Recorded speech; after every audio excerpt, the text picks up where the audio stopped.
पण बघूयात कितीची बचत होणार आहे, कितीचा फायदा होणार आहे ते आपल्याला दिसतंय। उत्पन्न जर तुमचं 8 लाख रुपये असेल तर कर 0% लागेल आणि याच्यातून तुम्हाला 30,000 रुपयांचा फायदा होईल वर्षाला। आणि तुमचं वार्षिक उत्पन्न 9 लाख रुपये असेल तर 0% कर लागेल आणि तुम्हाला वर्षाला 40,000चा फायदा होईल।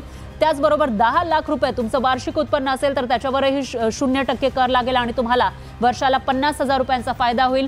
तर 11 लाख रुपये तुमचं उत्पन्न असेल तर त्याच्यावरही 0% कर लागेल आणि तुम्हाला वर्षाला 65,000चा फायदा होईल। तर जर तुमचं उत्पन्न हे वार्षिक 12 लाख रुपये आहे त्याच्यावरही कर हा 0% भरावा लागणार आहे। त्याच्यामुळे तुमचा फायदा 80,000 रुपयांचा होणार आहे। तर नवीन जी घोषणा झाली आहे त्यानंतर कशा पद्धतीने फायदा होतो ते आपण बघतोय। उत्पन्न जर तुमचं 16 लाखांपर्यंत असेल दरवर्षी तर त्याच्यावर कर हा 1,20,000 रुपये लागणार आहे आणि याच्यामध्ये तुम्हाला फायदा होईल तो म्हणजे 50,000चा।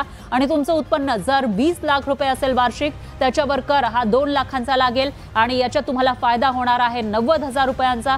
जर तुमचं उत्पन्न 24 लाख रुपयांपर्यंत असेल तर तुम्हाला कर लागणार आहे 3 लाख रुपये आणि त्याच्यामध्ये तुमचा फायदा होईल 1,10,000 रुपयांचा नवीन कर रचनेनुसार।